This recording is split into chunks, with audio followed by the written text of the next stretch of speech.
गुरु रामपाल जी परमेश्वर जी की जय हो।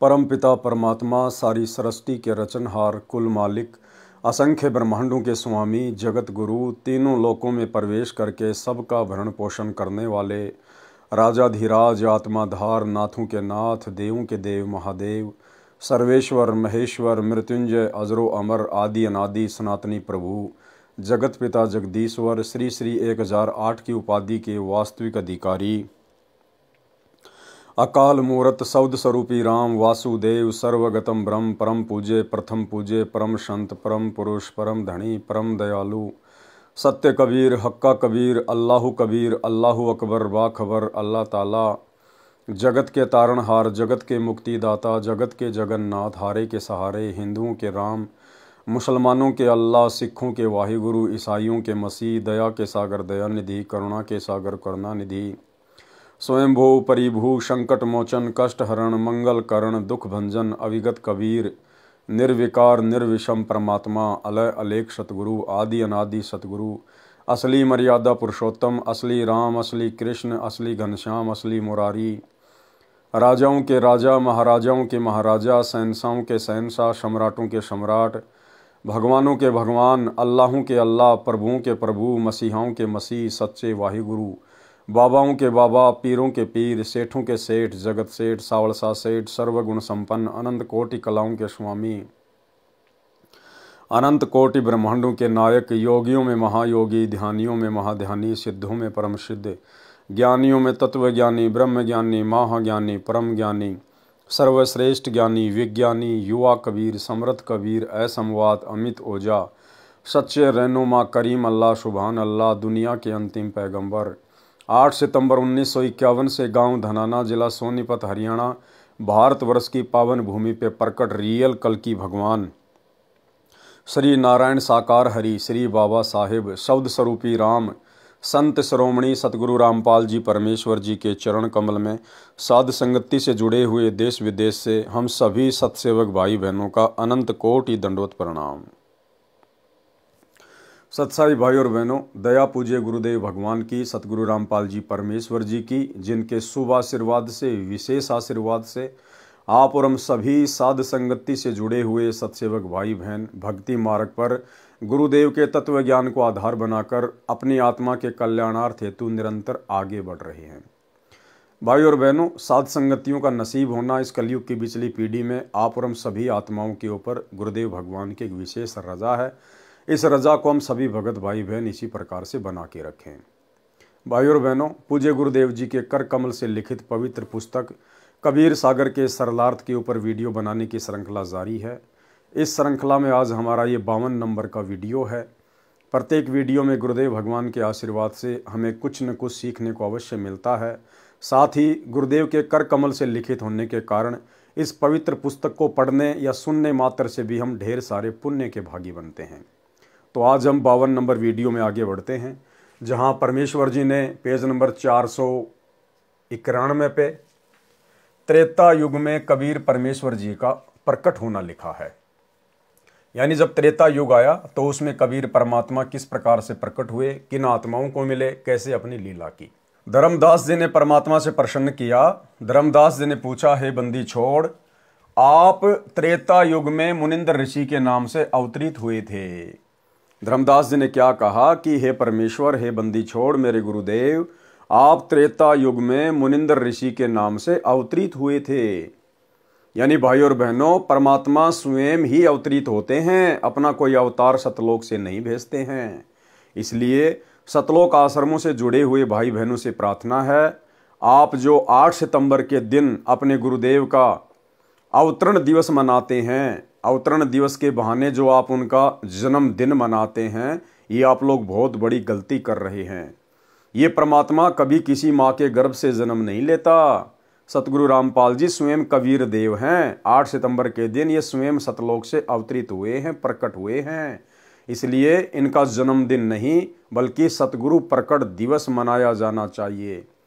और यदि आपको इतना विश्वास हो जाए कि हमारे गुरुदेव स्वयं कबीर परमात्मा हैं, ये माँ के गर्भ से जन्म लेके नहीं आए, प्रकट हुए हैं, तो फिर आप लोगों ने जून के महीने में दाढ़ी मूछ वाले कबीर जी की समझे जाने वाली नकली फोटो को कबीर परमात्मा मानकर उनका कबीर प्रकट दिवस मनाना छोड़ देना चाहिए, अन्यथा आप जी दो नावों की सवारी करते हुए समझे जाएंगे।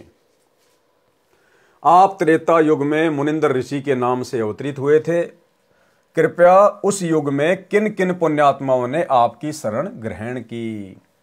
उत्तर दिया परमात्मा ने, हे धर्मदास, त्रेता युग में मैं मुनिंदर ऋषि के नाम से प्रकट हुआ। त्रेता युग में भी मैं एक शिशु रूप धारण करके कमल के फूल पर प्रकट हुआ था। एक दिन वेदविज्ञ नामक ऋषि तथा सूर्या नामक उसकी साध्वी पत्नी थी। वे प्रतिदिन सरोवर पर स्नान करने जाते थे। उनकी आयु आदि से अधिक हो चुकी थी। वह निसंतान दंपत्ति मुझे अपने साथ ले गए तथा संतान रूप में पालन किया। प्रत्येक युग में जिस समय मैं एक पूरे जीवन रहने की लीला करने आता हूँ, मेरी परवरिश कवारी गायों से होती है। बाल्यकाल से ही मैं तत्व ज्ञान की वाणी उच्चारण करता हूँ, जिस कारण से मुझे प्रसिद्ध कवि की उपाधि प्राप्त होती है। परंतु ज्ञानहीन ऋषियों द्वारा भ्रमित जनता मुझे न पहचान कर एक कवि की उपाधि प्रदान कर देती है। केवल मुझसे परिचित श्रद्धालु ही मुझे समझ पाते हैं तथा वे अपना कल्याण करवा लेते हैं। और आज से पहले भाई और बहनों, कोई भी साधु, कोई भी भगत, कोई भी संत इस कबीर परमेश्वर सतगुरु रामपाल जी को चारों युगों में नहीं जान पाया, नहीं पहचान पाया। इतना तो जान लिया, पहचान लिया कि ये कोई सिद्धि युक्त संत है, इनमें शक्ति है, इनकी शरण में आने के बाद हमारे काम हो जाते हैं। परंतु उस कबीर परमेश्वर को आज से पहले वो जितनी बार भी प्रकट हुए हैं, जिन भी युगों में प्रकट हुए हैं, सतगुरु रूप में आए हुए उस कबीर परमेश्वर को किसी ने भी सत्य पुरुष अर्थात परमात्मा के रूप में हृदय से स्वीकार नहीं किया, जिस कारण से आत्माओं का मोक्ष नहीं हो पाया। ये वर्तमान की कलयुग की बिचली पीढ़ी का समय जो गुरुदेव ने निर्धारित किया है, अब इस समय अनेकों आत्माएं अपने गुरुदेव भगवान को पहचानेंगी, उनको जानेंगी। ये तमाम उदाहरण देखकर, ये तमाम सबूत देखकर, और जो सुख परमात्मा दिया करता है, उन सुखों के आधार से भी आत्माएं अपने भगवान को वर्तमान में पहचानेंगी। केवल मुझसे परिचित श्रद्धालु ही मुझे समझ पाते हैं तथा वे अपना कल्याण करवा लेते हैं। त्रेता युग में कबीर देव का ऋषि मुनिंदर नाम से प्राकाटे लेखक के शब्दों में निम्न पढ़ें। त्रेता युग में कबीर देव कबीर परमेश्वर का मुनिंदर नाम से प्राकाटे। नल तथा नील को शरण में लेना। त्रेता युग में स्वयंभू कबीर देव कबीर परमेश्वर रूपांतरण करके मुनिंदर ऋषि के नाम से आए हुए थे। एक दिन अनल अर्थात नल तथा अनिल अर्थात नील ने मुनिंदर साहिब का सत्संग सुना। दोनों भगत आपस में मौसी के पुत्र थे। माता पिता का देहांत हो चुका था। नल तथा नील दोनों शारीरिक व मानसिक रोग से अत्यधिक पीड़ित थे। सर्व ऋषियों व संतों से कष्ट निवारण की प्रार्थना कर चुके थे। सर्व ऋषियों व संतों ने बताया था कि यह आपका प्रारब्ध का पाप कर्म का दंड है, ये आपको भोगना ही पड़ेगा, इसका कोई समाधान नहीं है। दोनों दोस्त जीवन से निराश होकर मृत्यु की प्रतीक्षा कर रहे थे। सत्संग के उपरांत जो ही दोनों ने परमेश्वर कबीर देव कबीर परमेश्वर उर्फ मुनिंदर ऋषि जी के चरण छुए तथा परमेश्वर मुनिंदर जी ने सिर पर हाथ रखा तो दोनों का असाध्य रोग छू मंतर हो गया, अर्थात दोनों नल तथा नील स्वस्थ हो गए। भाई और बहनों, यही लीला सन 1994 से उसी कबीर परमेश्वर जी ने सतगुरु रूप में प्रकट होकर इस कलयुग की बिचली पीढ़ी में जो अपने यथार्थ 13वें कबीर पंथ का संचालन किया है, तो सन 1994 के बाद में ऐसे असाध्य रोगों को सतगुरु रामपाल जी परमेश्वर जी ने अपनी शक्ति से, अपने आशीर्वाद मात्र से तुरंत ठीक कर दिया, तुरंत चंगा कर दिया। यानी जो बात यहां पर लिखी जा रही है कि नल और नील के सर पर हाथ रखने मात्र से ही उनका रोग छूमंतर हो गया, ऐसे ऐसे ना जाने कितने रोग, नल और नील से भी असाध्य रोग सतगुरु रामपाल जी परमेश्वर जी ने वर्तमान में अपने आशीर्वाद मात्र से ठीक किए हैं। एक छोटा सा गुरुदेव का सत्संग, इस सत्संग को सुनकर आप भली भांति समझ जाएंगे कि वर्तमान में सतगुरु रूप में वही कबीर परमात्मा प्रकट है जिन्होंने आज से पहले इस प्रकार आशीर्वाद देकर भी आत्माओं के कष्ट निवारण किए थे। सुनिए सत्संग। कर्मान आज भी हम आपको ऐसे ऐसे, यहाँ पर भी कई बहन है ऐसी जो पहले बहुत तंग रहती थी। एक तो बेबे है संतोष, खड़ी हुई है एक भाई, उठ उठ शर्मावना। एक भी इसकी बेबे का चित्र ले तो फिल्म वाला, ये देख इसको। या मकडोली बह रखी है, छोटी मकडोली, संतोष नाम से इस बेबे का। और ये इसका देवर है भक्त सुखबीर, ये यहाँ बैठा। इसका बड़ा भाई यानी संतोष का पति जो है फौज में भर्ती है। चित्र आ जाता फिर बंद कर दिया।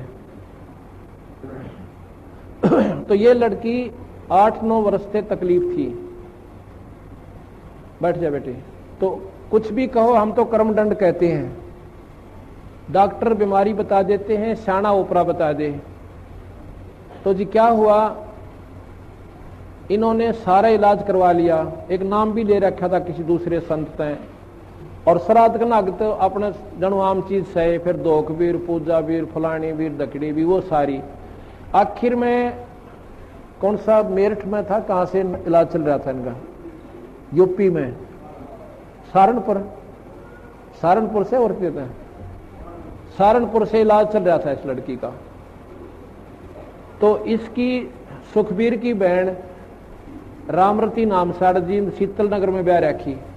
और वह रामरती एक दिन इस बहन श्यावत्री है शीतल नगर में, या हमारी बहन सेविका, इसके पास आ गई। कोई वो लेखा जोखा करते हैं, अंडा करें, सरकारी उनकी ड्यूटी लग जाती है। तो इसने उसको समझा दिया, बेबे बैठ जा, चाह पानी पियो पहलाता है। फिर कबीर साहब के बारे में इस श्यावत्री ने, एक तो वह कमला यहीं आ रही हो मेरे ख्याल में, एक राम हुआ बैठी है। ये दोनों बाण अपनी सरकारी नौकरी पे थी, इनकी ड्यूटी लाग रही थी, वे गणना की खातर कोई आंकड़े इकट्ठे करने थे। यह श्यावत्री के पास पहुंच गई। इसने पहला दिन तक चाह पानी पियाई, बेबे तुम बैठ जाओ, फिर पाछा की लिखा लिखाई करियो। फिर ये चित्र देखे कबीर साहब के, ये पूछने लगी। इसने सारी महिमा बताई, बंदी छोड़ गई। रामरती ने अरे नाम ले लिया कमला ने। रामरती ने फिर अपने भाई जगबीर को बता, जगबीर नाम से, कि भाई तो कितना ले जा, मेरी भाभी ने एक बार महाराज यहाँ करा ले। जगबीर ने बोला, बेबे इब तो इलाज करवा रखा वहां से और वहीं दिखाऊंगा। इन्हें बोली रे इलाज करवा रखा, कि ने दुख पा रही है, 19-21 का इसका आराम नहीं, तो एक बार ले आ। तो हम गए हुए थे उस समय चंडीगढ़ एक पार्ट, यहाँ Gulab Singh DC deputy commissioner जो होते थे ना, डिप्टी कमिश्नर गुलाब सिंह, वो डायरेक्टर थे वहां पर लोकल बॉडीज के चंडीगढ़। वो हमारे सेवक हैं, उन्होंने नाम ले रखा है, बड़ी पुण्यात्मा है। अगर उसका उदाहरण आप देख लो, निशा देवता इंसान हमने नहीं देखा, इतनी नम्र आत्मा, कोई उसमें छल कपट नहीं। तो वहां हम पाठ करने गए जी। हमने आना था 12 तारीख को, हम आए 13 तारीख को, लेट हो गए थोड़े। तो इन्होंने पता था कि 12 न महाराज जी ने आना है कुटिया में, तो ये 11 शाम ने पहुंच गए। और यह बेहोश पड़ी उड़े या संतोष, हम 12 ना या 12 ने भी मेरे, जगबीर भी मेरे इसके साथ, वो फौज में है। वहां पर हाल बने था हमारा एक सत्संग का। हम 13 न पहुंचे इस समय, अगस्त का महीना। तो न्यू बोले जी एक बेबे आ रही है, बहुत घनी बीमार से। बाबा बीमार का के मतलब, हमारे दौरान को डॉक्टर ना वैद नहीं, ये भी ये बीमार है, बीमार आने लागे को अच्छे ढंग का नाम लेने आता नहीं। अपने मन में संकल्प कर रहा मैं। इतने में इसको कुटिया मत ठाक है, वो जगबीर एक दिन और पकड़ के मेरे पास लिया। और मैं बाहर बैठा था, ऐसे छां आई हुई थी शाम के समय हाल के अंदर। इनको जब पकड़ के वो ले आए, आप विचार कीजिए, सत्कर मानिए, जो ही मेरे पास लाके या संतोष बिठाई और जगबीर को पूछना ये बात इसके पति से, न्यू अर्जू सिर जोड़ रखा, इसकी हालत न्यू नाड़ टेढ़ी हो रही छोरी की। खाट के पास बिठाई, जैसे हम स्वाभाविक वैसे हाथ रखते हैं, बेबे ठीक हो जाएगी बेटी, माड़ा मन ना करे, सब करेंगे, बंदी छोड़। मैंने ऐसे हाथ ऊपर से हटाया भी नहीं था, इतना में यह लड़की न्यू बैठ गई कि जानू इसका कुछ भी कोई ना। बोल सतगुरुदेव। बंदी छोड़ कबीर साहेब। वो बोला जा बेटी सेवा करवा। वहां पर सेवा चल रही थी, सेवक थे, मिस्त्री थे, उनकी रोटी बनानी थी। छोरी ने डट कर रोटी बनवाई, सारा काम करवाया। अगले दिन सारा काम करवाया। अगले दिन ये दिन के 11 बजे नाम लेकर और जब घर न आए, फिर हमने कहा एक पाठ करवाओ बंदी छोड़ की वाणी का, ये धर्म का काम हो से। तो जिस दिन ये पाठ प्रकाश हुआ इनका, मैं जाता हूं पिछले दिन, जिस दिन पाठ प्रकाश हुआ इसका फिर गड़बड़ होगी एक बवाई और या दर्द पड़ी और गिर के आप बोला। मैं गया जो बताई ना सुखबीर नरेंद्र की मार ने, और सारे पड़ोसी उड़ोसी वो सारी इकट्ठी होगी। अब के बोल रहे हैं वो पेतरीन के, एक तो बूढ़ा मर रहा था, ताऊ है दादा, रेक एक उसका लड़का छोटा सा उम्र का 12, 13, 14 साल की उम्र का, वो मर रहा है। और जब पहला न्यो क्या करता, तुमने खोऊंगा धरती पर तय, थारा न्यो कर दूंगा, थारा नाश करूंगा, मेरा हक दे दो फलान। उस दिन वो के बोलिया, मैं तने नाटू था निर्भाग, तुम आज ना ले चला, बड़ा बुढ़ा आदमी मरवा दिया तने। जो बोला तू आज ना ले चला, मैं नाटू था, उनके महाराज जी का नाम ले लिया ही, मारी उड़ा पार बसावा को ना। अन्य बोला तो अब आई आज तो हम थारा आगे गलती तय, आज पाछा हम तो बड़ा को नहीं। पर ने बोला जावांगे कि थारी रोखाड़ करया करांगे खेता में। जब बोल सतगुरुदेव। इनका पेटा भरनता ही बंदी छोड़ने ने दिखा था ना, कड़ा बढ़न दे नाड़े, अगर इनका यकीन ना होगा तो उस दिन के बाद 2 साल तो ऊपर हो गए इस लड़की ने बंदी छोड़ की कृपा, तो इसका सोच शरीर से। बोल सतगुरुदेव। तो भाई और बहनों, सत्संग सुनकर आप जी को विश्वास हो जाना चाहिए, दास यहां पर आपको अनेकों सत्संग नहीं सुना सकता, केवल आपको एक सत्संग सुनाया है। ऐसे ऐसे ना जाने सैकड़ों की संख्या में गुरुदेव भगवान ने अपनी आत्माओं के कष्ट निवारण किए हैं मात्र अपने आशीर्वाद से। तथा परमेश्वर मुनिंदर जी ने सिर पर हाथ रखा तो दोनों का ऐसा दे रोग छूमंत्र हो गया, अर्थात दोनों नल तथा नील स्वस्थ हो गए। इस अद्भुत चमत्कार को देखकर प्रभु के चरणों में गिरकर घंटों रोते रहे तथा कहा, आज हमें प्रभु मिल गया। भाई और बहनों, नल और नील ने तो अपने परमात्मा को पहचान लिया था, परंतु वर्तमान कलयुग की बिचली पीढ़ी में आज भी आत्माएं अपने परमात्मा को नहीं पहचान पा रही हैं। ऐसे ऐसे असाध्य रोगों से छुटकारा प्राप्त करने के बावजूद भी अपने गुरुदेव भगवान को कबीर परमात्मा के रूप में नहीं पहचान पा रही हैं। और सतगुरु रामपाल जी अर्थात जिंदा कबीर परमात्मा के धरती पर प्रकट रहते सहते जून के महीने में कागज के टुकड़े को कबीर जी की समझे जाने वाली दाढ़ी मूछ वाली मुर्दा फोटो को कबीर भगवान मानकर जून के महीने में सतलोक आश्रमों में जा जाके उस मुर्दा फोटो का कबीर प्रकट दिवस मनाते हैं। ये बहुत बड़ी विडंबना है। इस अद्भुत चमत्कार को देखकर प्रभु के चरणों में गिरे, घंटों रोते रहे तथा कहा, आज हमें प्रभु मिल गया जिसकी हमें वर्षों से खोज थी। उससे प्रभावित होकर ऋषि मुनिंदर जी से नाम दीक्षा ले लिया। मुनिंदर साहिब जी के साथ ही सेवा में लगने लगे। पहले ऋषियों व संतों का समागम पानी की व्यवस्था देखकर नदी के किनारे होता था। नल और नील दोनों बहुत प्रभु प्रेमी तथा भोली आत्माएं थी। परमात्मा में श्रद्धा बहुत हो गई थी, सेवा बहुत किया करते थे। समागमों में रोगी व वृद्ध व विकलांग भक्तजन आते तो उनके कपड़े धोते तथा बर्तन साफ करते, उनके लोटे और गिलास साफ कर देते थे। परंतु थे भोले से दिमाग के, कपड़े धोने लग जाते तो सत्संग में जो प्रभु की कथा सुनी होती उसकी चर्चा करने लग जाते। देखो, गुरुदेव भगवान हमें सत्संग के माध्यम से ही शिक्षा देंगे कि हम भक्तों ने किस प्रकार से अपना जीवन जीना है, अपनी दैनिक जो क्रिया है उनको करना है। क्या कह रहे परमात्मा कि नल और नील जब भक्तों की सेवा के लिए जाते थे, उनके कपड़े वगैरह उनके बर्तन वगैरह साफ करने के लिए तालाब पर जाते थे, तो वो उनको पानी में भिगो के और फिर आपस में चर्चा करने लग जाते थे। और वो दोनों भगत जो चर्चा करते थे वो कोई जाट आरक्षण की चर्चा नहीं होती थी, राजपूत करणी सेना या आनंदपाल सिंह जैसे गैंगस्टरों की कोई ज्ञान चर्चा नहीं होती थी।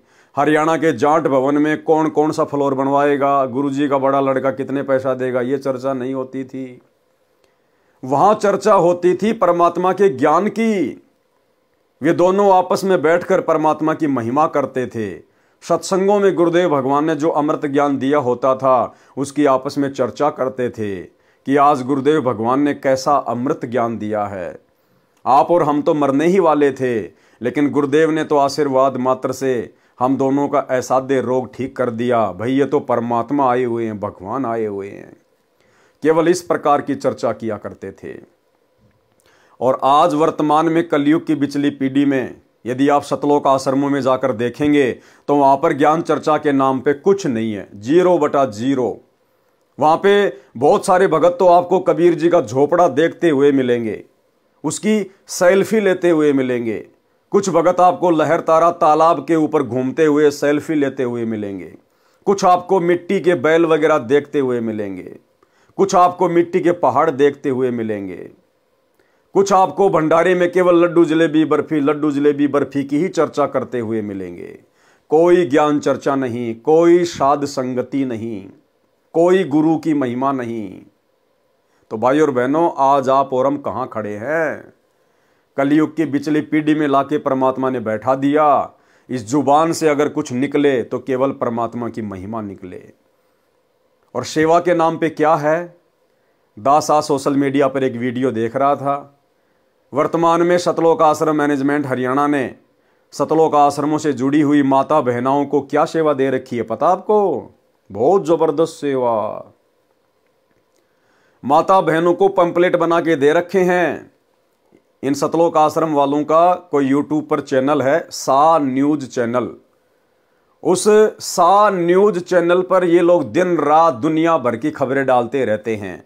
वहां पर बस एक्सीडेंट हो गई, वहां पर ज्यादा बर्फ गिर गई, वहां पर चोरी हो गई। जैसे ये दुनिया भर के टीवी चैनल जिस प्रकार से न्यूज दिखाते हैं, इस प्रकार से इन सतलोक आश्रम वालों ने सा न्यूज चैनल के नाम से एक यूट्यूब पर चैनल बनाया है। और इनका एक ही काम है, दुनिया भर की फालतू की दुनियादारी की न्यूज वगैरह उस पर डालते रहना। उस सा न्यूज चैनल को माता बहनों के माध्यम से उनको पोस्टर बना बना के दिए जाते हैं और जगत में भेज दिया जाता है, शहर में भेज दिया जाता है कि आप जाओ और लोगों को पकड़ पकड़ के आप उनसे चैनल को सब्सक्राइब करवाओ। आप उनको ये पंपलेट दिखाओ कि देखो जी, ये हमारे सतलोक आश्रम का न्यूज चैनल है, आप इसको सब्सक्राइब कर लीजिए। आपका मोबाइल निकालिए, आप QR कोड को स्कैन कीजिए। एक छोटा सा वीडियो आप भाई बहन देख लीजिएगा, किस प्रकार से सेवा के नाम पर भगत समाज का अनमोल समय और समय से बर्बाद कर रहे हैं। देखिए। काल करे सो हाल ही कर ले, फेर मिले ना साथा। 84 में जाए पड़ोगे, भुगतोगे दिन राता। गुरु समान नहीं दाता रे जग में, गुरु समान नहीं दाता, गुरु समान नहीं सब। तो भाई और बहनों, वीडियो आपने देख लिया होगा। ये सेवा चल रही है वर्तमान में सतलोक आश्रम मैनेजमेंट हरियाणा में। और धिक्कार है उन माता बहनों को जो अपनी थोड़ी बहुत भी बुद्धि का इस्तेमाल नहीं कर रही। अरे घर बैठ के परमात्मा के सत्संग सुनो, अपना सुमरण करो। ये अपने फायदे के लिए आप लोगों को मोहरा बनाकर अपने यूट्यूब के चैनलों को सब्सक्राइब करवाते फिरते हैं। वो क्या सेवा है? क्या खाक सेवा है वो? तो भाई और बहनों, संगत में भी काल ने जरा सी बुद्धि नहीं छोड़ी है। उसकी चर्चा करने लग जाते। दोनों भगत प्रभु चर्चा में बहुत मस्त हो जाते और वस्तुएं दरिया के जल में कब डूब जाती उनको पता भी नहीं चलता। किसी की 4 वस्तु लेकर जाते तो 2 वस्तु वापस लाकर देते थे। भगत जन कहते कि भाई आप सेवा तो बहुत करते हो, परंतु हमारा तो बहुत काम बिगाड़ देते हो। अब ये खोई हुई वस्तुएं हम कहां से लेकर आएं? आप हमारी सेवा ही करना छोड़ दो, हम अपनी सेवा आप ही कर लेंगे। नल तथा नील दोनों रोने लग जाते थे कि हमारी सेवा न छीनो, अब की बार नहीं खोएंगे। परंतु फिर वही काम करते, प्रभु की चर्चा में लग जाते और वस्तुएं डूब जाती। भगत जनों ने मुनिंद्र जी से प्रार्थना की कि कृपया आप नल तथा नील को समझाओ। ये न तो मानते हैं और कहते हैं तो रोने लग जाते हैं। हमारी तो आदि भी वस्तुएं वापस नहीं लाते। बर्तन व वस्त्र धोते समय वे दोनों भगवान की चर्चा में मस्त हो जाते हैं और वस्तुएं डूब जाती है। मुनिंदर साहिब ने एक दो बार नल नील को समझाया, वे रोने लग जाते थे कि साहिब हमारी ये सेवा न छीनो।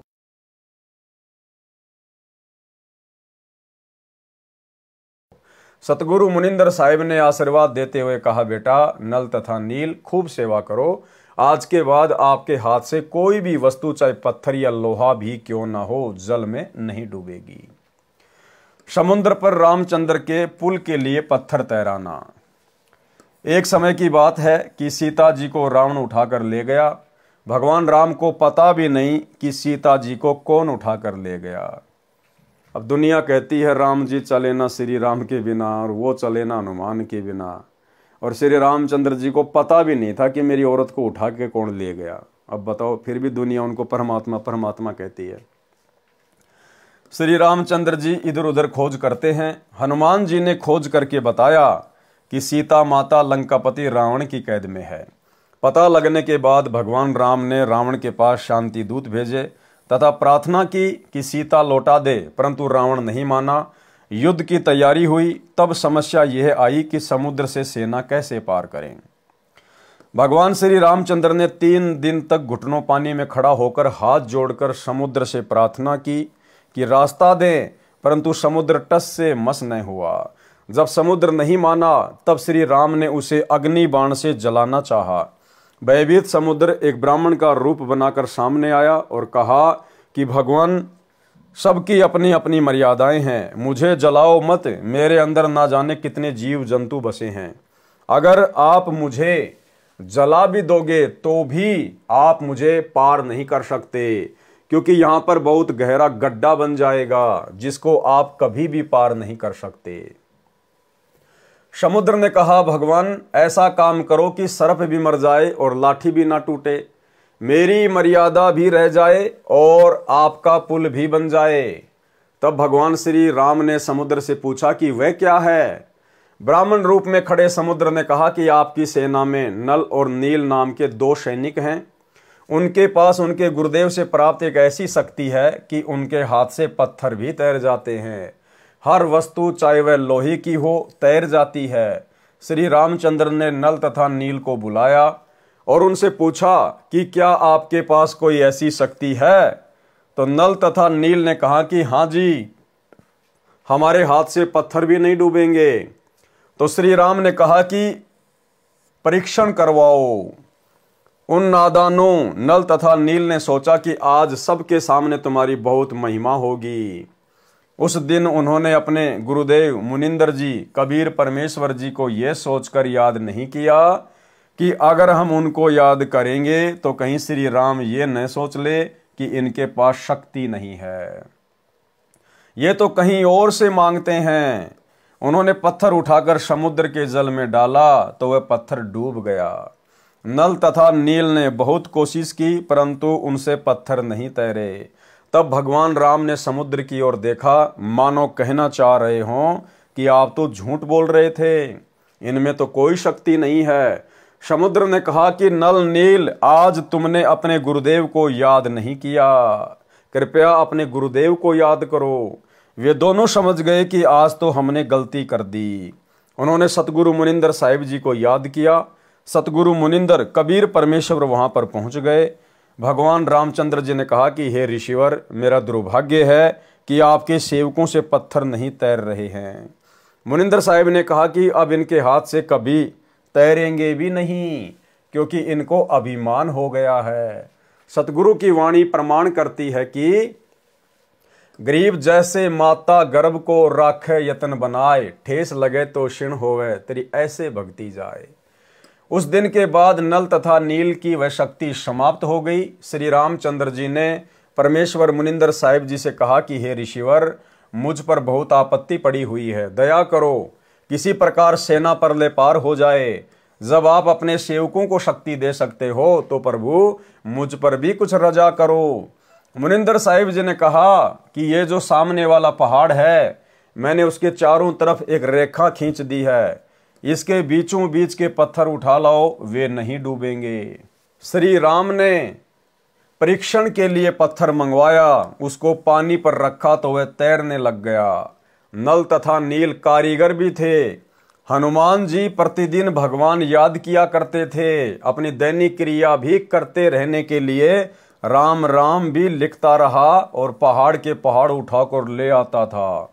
नल नील उनको जोड़ तोड़ कर पुल में लगा देते थे। इस प्रकार पुल बना था। धर्मदास जी कहते हैं, रहे नल नील यतन कर हार, तब सतगुरु से करी पुकार। जासत रेखा लिखी अपार, सिंधु पर शिला तिराने वाले। धन धन सतगुरु सत्य कबीर, भगत की पीर मिटाने वाले। भाई और बहनों, ये जो कथाएं हैं, आज से पहले हम कबीर सागर के सरलार्थ में बहुत अच्छे से इनका जिक्र कर चुके हैं। उसके लिए आप जी ने अभी तक यदि पहले की वीडियो नहीं देखें तो आपको वो देख लेने चाहिए। हम केवल इन कथाओं को गुरुदेव के कर कमल से लिखित होने के कारण पढ़ते चले जाएंगे। कोई कहता था कि हनुमान जी ने पत्थर पर राम नाम लिख दिया था, इसलिए पत्थर तैर गए। कोई कहता था कि नल नील ने पुल बनाया था। कोई कहता था कि श्री राम ने पुल बनाया था। परंतु यह सत कथा ऐसे है जो ऊपर लिखी है। सत कबीर की साखी, पृष्ठ 179 से 182 तक। पीव पिछाण के अंग। कबीर, तीन देव को सब कोई ध्यावे, चौथे देव का मर्म न पावे। यानी ब्रह्मा विष्णु महेश को तो सभी ध्याते हैं, सभी पूजते हैं, लेकिन चौथा जो इनका पिता है ज्योति निरंजन काल, उसको कोई नहीं जानता। चौथा छाड़ पंचम को ध्यावे, कहे कबीर सो हम पर आवे। उस चौथे को छोड़कर भी, ज्योति निरंजन को भी छोड़कर परमात्मा कहते हैं जो पांचवे को ध्यावेगा, पांचवे की पूजा करेगा। पांचवा कौन? खुद कबीर साहेब, कहे कबीर सो हम पे आवे, वही मोक्ष प्राप्त कर सकता है। कबीर, ओमकार निश्चय भया, ये करता मत जान। साचा शब्द कबीर का, पर्दे माही पहचान। ओमकार निश्चय भया, ओमकार बोध है इस ब्रह्म का, क्योंकि इस ज्योति निरंजन का ब्रह्म का मंत्र है ओम। गीता अध्याय 8 श्लोक नंबर 13। ओम इति एक अक्षर ब्रह्म व्यवहरण माम अनुस्मरण, ये प्रयाति तजम देहम सयाति परमाम गतम। तो परमात्मा कहते हैं खाली ओम को ही सर्वश्रेष्ठ मत मानो, सबसे ऊपर मत मानो। ये ओम तो इस ज्योति निरंजन काल का मंत्र है। कबीर, ओंकार निश्चय भैया, ये करता मत जान। साचा शब्द कबीर का, पर्दे माही पहचान। अब वो साचा शब्द आज सतगुरु रामपाल जी परमेश्वर यानी ये कबीर परमात्मा स्वयं लेकर आए हैं। इनकी शरण में आने के बाद ही पहचान होगी। कबीर, राम कृष्ण अवतार हैं, इनका ना ही संसार। और जिन साहिब संसार किया, सो किन्हू न जन्या नार। कि जो श्री राम श्री कृष्ण हैं, आप केवल इन्हीं को भगवान मान के पूज रहे हो कि ये दुनिया इन्हीं ने बनाई है, संसार इन्हीं ने बनाया है। तो गुरुदेव भगवान कह रहे राम कृष्ण अवतार हैं, इनका ना ही संसार। ये तो सदा खुद भी नहीं रहते यहाँ पर। और जिन साहिब संसार किया, और जिस परमात्मा ने पूरी दुनिया को रचा है, सो किन्हू न जन्या नार, उसको तो किसी औरत ने जन्म नहीं दिया, वो तो स्वयंभू होता है, स्वयं प्रकट होता है। कबीर, चार भुजा के भजन में भूली परे सब संत। चार भुजा कौन? ब्रह्मा विष्णु महेश के चार चार भुजा हैं। तो कहते हैं चार भुजा के भजन में भूली पड़े सब संत। कबीरा सुमरो तासों को जाके भुजा अनंत। परमात्मा अपने आप को छुपाते हुए कह रहे हैं कि भाई कबीर तो उस परमात्मा की पूजा करता है जिसकी अनंत बुझाएं हैं, अनंत।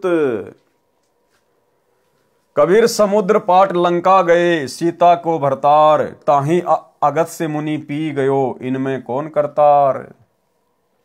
कि आप खाली श्री रामचंद्र जी को इसी बात को लेकर भगवान मानते हो कि उन्होंने लंका पर जाने के लिए समुद्र के ऊपर जो है वो पुलिया बना दिया था। और यहाँ तो एक अगस्त्य नाम का मुनि था, ऋषि था, उसने तो एक घूंट में 7 समुद्रों को पी लिया था। ये कथा भी आप और हम भगत भाई बहन अब अच्छे से जान गए हैं कि कबीर परमात्मा सतगुरु रामपाल जी जो कि त्रेता युग में मुनिंद्र ऋषि के नाम से आए हुए थे, उन्होंने अपनी शक्ति से उन पत्थरों को हल्का किया था, तब कहीं जाकर श्री रामचंद्र जी समुद्र पर पुलिया बना पाए थे। कबीर, गिरवर धार्यो श्री कृष्ण जी, द्रोणागिरी हनुमंत। शेष नाग सब सृष्टि संहारी, इनमें कौन भगवंत। अगर आप इसी बात से रामचंद्र जी को भगवान मान रहे हैं कि उन्होंने समुद्र पे पुलिया बना दिया, तो श्री कृष्ण जी ने तो गोवर्धन पर्वत को अपनी एक उंगली पर उठा लिया था, और हनुमान जी ने द्रोणागिरी पहाड़ को उठा लिया था, जो गोवर्धन से भी कई गुना ज्यादा लंबा चौड़ा था। और फिर शेषनाग ने तो आप लोगों के अनुसार पूरी पृथ्वी को ही अपने अपने फन के ऊपर उठा रखा है। फिर इनमें सबसे बड़ा भगवान कौन हुआ? तो ये तो है लोकवेद, सुनी सुनाई बातें। असलियत क्या है? गिरवर धार्यो कृष्ण जी, श्री कृष्ण जी का रूप बनाकर वो गोवर्धन पर्वत भी अपनी उंगली पर सतगुरु रामपाल जी परमेश्वर जी ने, इस कबीर परमात्मा ने उठाया था। और द्रोणागिरी पहाड़ को भी हनुमान जी का रूप बनाकर, हनुमान जी को अपनी शक्ति देकर उस कबीर परमात्मा सतगुरु रामपाल जी ने उठाया था। हनुमान जी के बस की बात नहीं थी। और ये जो सृष्टि है, इस सृष्टि को भी परमात्मा ने अपने वचन से स्त्री किया हुआ है, किसी बैल के सींग पर या शेषनाग के फण के ऊपर नहीं टिकी हुई है। कबीर काटे बंधन विपत्ति में कठिन किया संग्राम, चीनो रे नर प्राणियां गरुड़ बड़ो के राम। इन सब वाणियों का सरलार्थ भाई और बहनों आप और हम पहले पढ़ चुके हैं, इसलिए हम सीधे सीधे आगे बढ़ेंगे। कबीर कहे चित चेत हूं शब्द करो निर्वार, श्री राम ही करता कहत है भूली पर्यो संसार। कबीर जिन राम कृष्ण व निरंजन कियो, सो तो करता न्यार, अंधा ज्ञान न बूझ ही कहे कबीर विचार। कबीर परमेश्वर द्वारा विभीषण तथा मंदोदरी को शरण में लेना, यानी त्रेता युग में जब कबीर परमात्मा ऋषि मुनिंद्र जी के रूप में अवतरित हुए, प्रकट हुए, तो उन्होंने रावण की पत्नी मंदोदरी और रावण के छोटे भाई विभीषण को भी अपनी शरण में लिया था। परमेश्वर मुनिंद्र जी अनल अर्थात नल तथा अनिल अर्थात नील को शरण में लेने के उपरांत श्री लंका में गए। वहां पर एक परम भगत विचित्र चंद्र विजय जी का 16 सदस्यों का परिवार रहता था। वे भाट जाति में उत्पन्न पुण्यकर्मी प्राणी थे। परमेश्वर मुनिंद्र अर्थात कबीर देव जी का उपदेश सुनकर पूरे परिवार ने नामदान प्राप्त किया। परम भगत विचित्र चंद्र विजय जी की पत्नी भगतमती करमवती लंका के राजा रावण की रानी मंदोदरी के पास नौकरी करती थी। रानी मंदोदरी को हंसी मजाक अच्छे मंदे चुटकुले सुनाकर उसका मनोरंजन करती थी। भगत चंद्र विजय राजा रावण के पास दरबार में नौकरी करता था। राजा की बड़ाई के गाने सुनाकर उसे प्रसन्न करता था। भगत विचित्र चंद्र विजय की पत्नी भगतमती करमवती परमेश्वर से उपदेश प्राप्त करने के उपरांत रानी मंदोदरी को प्रभु चर्चा जो सृष्टि रचना अपने सतगुरुदेव मुनिंद्र जी से सुनी थी प्रतिदिन सुनाने लगी। भगतमती मंदोदरी रानी को अति आनंद आने लगा। कई कई घंटों तक प्रभु की सतकथा को भगतमती करमवती सुनाती रहती तथा मंदोदरी की आंखों से आंसू बहने लगते। एक दिन रानी मंदोदरी ने करमवती से पूछा, आपने ये ज्ञान किससे सुना? आप तो बहुत अनाप शनाप बातें किया करती थी। इतना बदलाव परमात्मा तुल्य संत बिना नहीं हो सकता। तब करमवती ने बताया कि हमने एक परम संत से अभी अभी उपदेश लिया है। रानी मंदोदरी ने संत के दर्शन की अभिलाषा व्यक्त करते हुए कहा, आपके गुरु अब की बार आए तो उन्हें हमारे घर बुला कर लाना। अपनी मालकिन का आदेश प्राप्त करके शीश झुकाकर सत्कार पूर्वक कहा कि जो आपकी आज्ञा आपकी नौकरानी वही करेगी।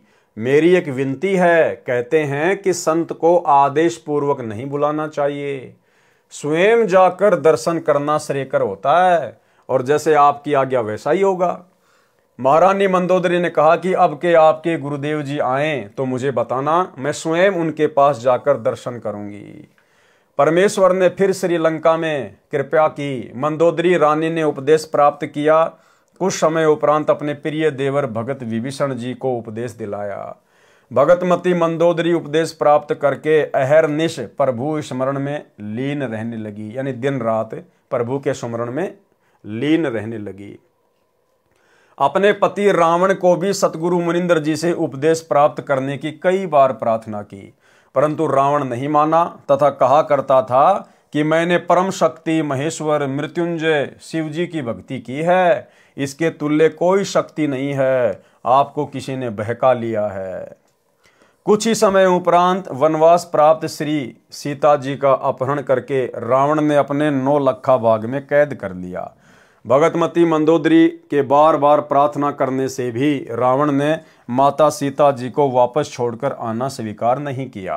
तब भगतमती मंदोदरी जी ने अपने गुरुदेव मुनिंद्र जी से कहा, महाराज जी, मेरे पति ने किसी औरत का अपहरण कर लिया है, मुझसे सहन नहीं हो रहा है, वह उसे वापस छोड़कर आना किसी कीमत पर भी स्वीकार नहीं कर रहा है। आप दया करो मेरे प्रभु, आज तक जीवन में मैंने ऐसा दुख नहीं देखा था। परमेश्वर मुनिंद्र जी ने कहा कि बेटी मंदोदरी, ये औरत कोई साधारण स्त्री नहीं है। श्री विष्णु जी को श्रापवश पृथ्वी पर आना पड़ा है। वे अयोध्या के राजा दशरथ के पुत्र रामचंद्र नाम से जन्मे हैं। इनको 14 वर्ष का वनवास प्राप्त है तथा लक्ष्मी जी स्वयं सीता के रूप में, इनकी पत्नी रूप में वनवास में श्री राम के साथ थी। उसे रावण एक साधु वेश बनाकर धोखा देकर उठा लाया है। ये स्वयं लक्ष्मी ही सीता जी है। इसे शीघ्र वापस करके क्षमा याचना करके अपने जीवन की भिक्षा याचना रावण करे तो इसी में इसका शुभ है। भगतमती मंदोदरी के अनेकों बार प्रार्थना करने से रावण नहीं माना तथा कहा कि वे 2 मस्खरे जंगल में घूमने वाले मेरा क्या बिगाड़ सकते हैं। मेरे पास अनिगणत सेना है। मेरे 1 लाख पुत्र तथा 1.25 लाख नाती हैं। मेरे पुत्र मेघनाथ ने स्वर्ग राज इंद्र को पराजित कर उसकी पुत्री से विवाह कर रखा है। 33 करोड़ देवताओं को हमने कैद कर रखा है। तू मुझे उन 2 बेसहारा वन में विचर रहे वनवासियों को भगवान बताकर डराना चाहती है। इस स्त्री को वापस नहीं करूंगा। मंदोदरी ने भक्ति मार्ग का ज्ञान जो अपने पूज्य गुरुदेव जी से सुना था, रावण को बहुत समझाया। विभीषण ने भी अपने बड़े भाई को समझाया। रावण ने अपने भाई विभीषण को पीटा तथा कहा कि तू ज्यादा श्री रामचंद्र का पक्षपात कर रहा है, उसी के पास चला जा। एक दिन भगतमती मंदोदरी ने अपने पूज्य गुरुदेव जी से प्रार्थना की कि हे गुरुदेव, मेरा सुहाग उजड़ रहा है, एक बार आप भी मेरे पति को समझा दो। यदि वह आपकी बात को नहीं मानेगा तो मुझे विधवा होने का दुख नहीं होगा। अपनी वचन की बेटी मंदोदरी की प्रार्थना स्वीकार करके राजा रावण के दरबार के समक्ष खड़े होकर परमेश्वर मुनिंद्र जी ने द्वारपालों से राजा रावण से मिलने की प्रार्थना की। द्वारपालों ने कहा, ऋषि जी, इस समय हमारे राजा जी अपना दरबार लगाए हुए हैं। इस समय अंदर का संदेशा बाहर आ सकता है, बाहर का संदेश अंदर नहीं जा सकता। हम विवश हैं। तब पूर्ण प्रभु अंतर्ध्यान हुए तथा राजा रावण के दरबार में प्रकट हो गए। रावण की दृष्टि ऋषि पर गई तो गरज कर पूछा, इस ऋषि को मेरी आज्ञा के बिना किसने अंदर आने दिया? उन द्वारपालों को लाकर मेरे सामने कत्ल कर दो। तब परमेश्वर ने कहा, राजन, आपके द्वारपालों ने स्पष्ट मना कर दिया था, उन्हें पता नहीं कि मैं कैसे अंदर आ गया। रावण ने पूछा कि तू अंदर कैसे आया? तब पूर्ण प्रभु मुनिंदर वेश में अदृश्य होकर पुनः प्रकट हो गए तथा कहा कि मैं ऐसे आ गया। रावण ने पूछा कि आने का कारण बताओ। तब प्रभु ने कहा कि आप योद्धा होकर एक अबला का अपहरण कर लाए हो।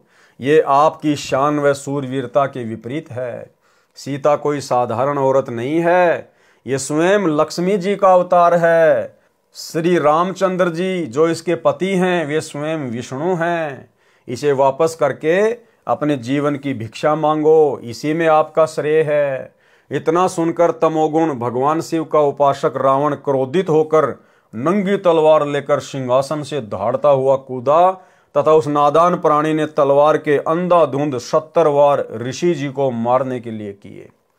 परमेश्वर मुनिंद्र जी ने एक झाड़ू की सीख हाथ में पकड़ी हुई थी, उसको ढाल की तरह आगे कर दिया। रावण ने 70 वार उस नाजुक सीख पर किए। ऐसे आवाज हुई जैसे लोहे के खंभे पिलर पर तलवार लग रही हो। सीख टस से मस नहीं हुई। रावण को पसीने आ गए, फिर भी अपने अहंकार वश नहीं माना। ये तो जान लिया कि ये कोई साधारण ऋषि नहीं है। रावण ने अभिमान वश कहा कि मैंने आपकी एक भी बात नहीं सुननी, आप जा सकते हैं। परमेश्वर अंतर्ध्यान हो गए तथा मंदोदरी को सर्व वृत्तांत सुनाकर प्रस्थान किया। रानी मंदोदरी ने कहा, गुरुदेव अब मुझे विधवा होने में कोई कष्ट नहीं होगा।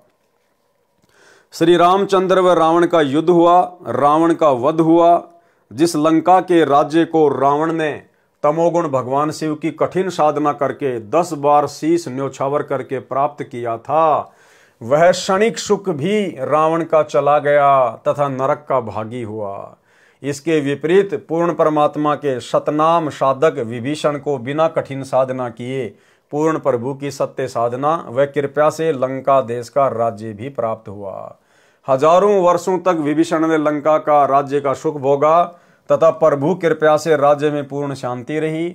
सभी राक्षस वृत्ति के व्यक्ति विनाश को प्राप्त हो चुके थे।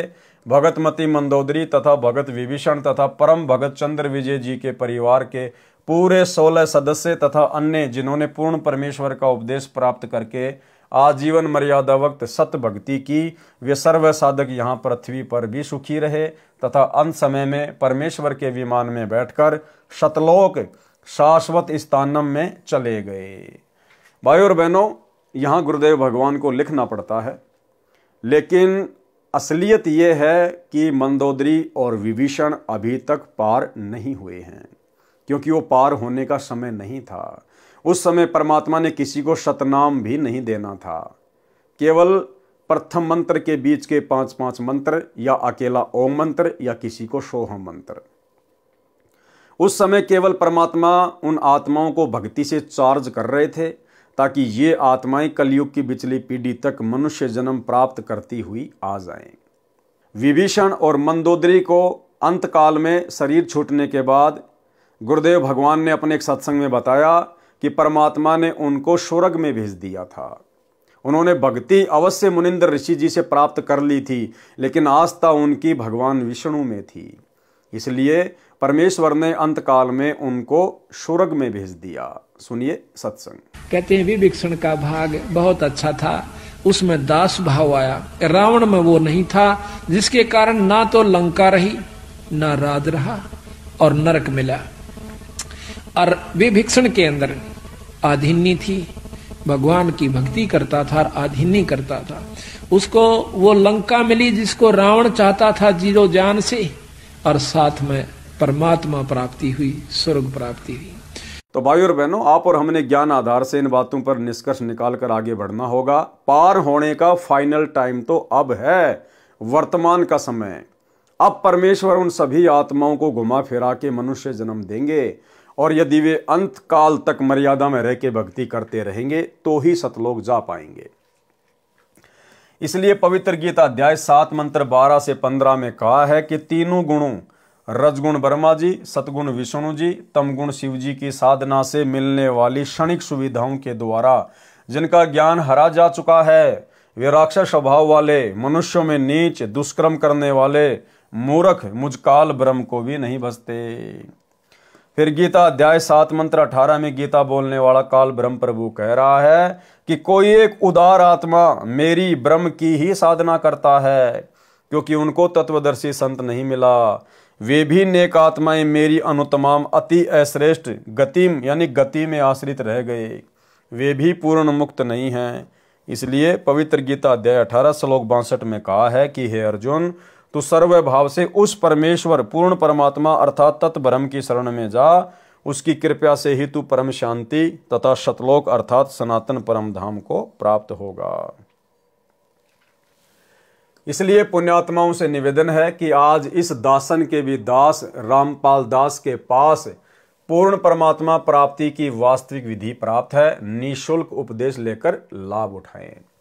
फिर धर्मदास जी ने प्रश्न किया, धर्मदास जी ने प्रश्न किया, हे प्रभु, कुछ श्रद्धालु भी श्री हनुमान जी की पूजा करते हैं, यह शास्त्र विरुद्ध है या अनुकूल? उत्तर दिया परमात्मा ने, कबीर देव ने कहा, हे धर्मदास, अर्जुन को काल ब्रह्म ने श्रीमद् भगवत गीता अध्याय 16 श्लोक 23-24 में कहा है कि हे अर्जुन, जो व्यक्ति शास्त्र विधि को त्याग कर अपनी इच्छा से मनमाना आचरण पूजा करता है, वह न सिद्धि को प्राप्त होता है, न परम गति को, न सुख को ही। गीता अध्याय 16 श्लोक 23, इससे तेरे लिए कर्तव्य अर्थात करने योग्य भक्ति कर्म तथा अकर्तव्य अर्थात न करने योग्य जो त्यागने योग्य कर्म है उनकी व्यवस्था में शास्त्र में लिखा उल्लेख ही प्रमाण है। ऐसा जानकर तू शास्त्र विधि से नियत भक्ति कर्म अर्थात साधना ही करने योग्य है। गीता अध्याय 16 श्लोक 24। हे धर्मदास जी, गीता अध्याय 7 श्लोक 12 से 15 व 20 से 23 तथा गीता अध्याय 9 श्लोक 20 से 23 तथा 25 में गीता ज्ञानदाता काल ब्रह्म ने तीनों देवताओं रजगुण ब्रह्मा, सतगुण विष्णु तथा तमगुण शिव जी की पूजा करना भी व्यर्थ कहा है। भूतों की पूजा, पितरों की पूजा व अन्य सर्व देवताओं की पूजा को भी अविधि पूर्वक शास्त्र विधि विरुद्ध बताया है। हनुमान तो राम भगत थे, वे स्वयं भी भक्ति करते थे तथा अन्य को भी श्री राम की भक्ति करने को ही कहते थे। यदि कोई भगत दूसरे भगत की पूजा करता है वह शास्त्र विधि विरुद्ध होने से व्यर्थ है। त्रेता युग में मैंने हनुमान को भी शरण में लिया था। फिर धर्मदास जी ने सवाल किया। धर्मदास जी ने प्रश्न किया, हे कबीर परमेश्वर, आपने तो मेरे आश्चर्य को अधिक बढ़ा दिया। श्री हनुमान जी को तो अपनी शक्ति तथा श्री राम की भक्ति पर अत्यधिक अभिमान था। हे दीनानाथ, आपने हनुमान जी की बुद्धि को कैसे बदला? मुझ किंकर पर कृपया करके बताइए। उत्तर कृपया पढ़े हनुमान बोध के सारांश में प्रश्न 235 पर, जो कि आप और भगत भाई बहन पहले इस विषय पर पूरा वीडियो बना चुके हैं। पूर्ण परमात्मा कबीर जी का द्वापर युग में प्रकट होना। फिर द्वापर युग में कबीर परमात्मा किस नाम से प्रकट हुए, किन किन आत्माओं को मिले, क्या क्या लीलाएं की परमात्मा ने। पूर्ण परमात्मा कबीर जी का द्वापर युग में प्रकट होना। प्रसन्न किया धर्मदास जी ने, हे परमेश्वर, अपने दास धर्मदास पर कृपया करके द्वापर युग में प्रकट होने की कथा सुनाएं जिससे तत्व ज्ञान प्राप्त हो। उत्तर दिया परमात्मा ने। कबीर परमेश्वर ने कहा, हे धर्मदास, द्वापर युग में भी मैं रामनगर नामक नगरी में एक सरोवर में कमल के फूल पर शिशु रूप में प्रकट हुआ। एक निसंतान वाल्मीकि कालू तथा उसकी पत्नी गोदावरी दंपत्ति अपने घर ले गए। एक ऋषि से मेरा नामकरण करवाया। उसने भगवान विष्णु की कृपा से प्राप्त होने के आधार से मेरा नाम करुणामय रखा। मैंने 25 दिन तक कोई आहार नहीं किया। मेरी पालक माता अति दुखी हुई। पिताजी भी कई साधु संतों के पास गए, मेरे ऊपर झाड़ फूंक भी कराई। वे विष्णु के पुजारी थे। उनको अति दुखी देखकर मैंने विष्णु को प्रेरणा दी। विष्णु भगवान एक ऋषि रूप में वहां आए तथा पिता कालू से कुशल मंगल पूछा। पिता कालू तथा माता गोदावरी कलयुग में सम्मन तथा नेकी रूप में दिल्ली में जन्मे थे।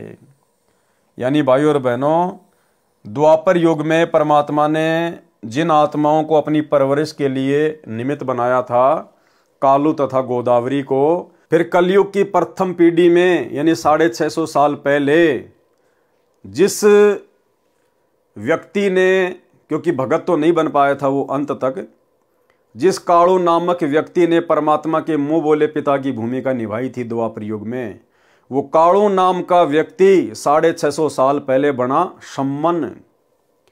और जो उसकी पत्नी थी गोदावरी, वो थी नेकी।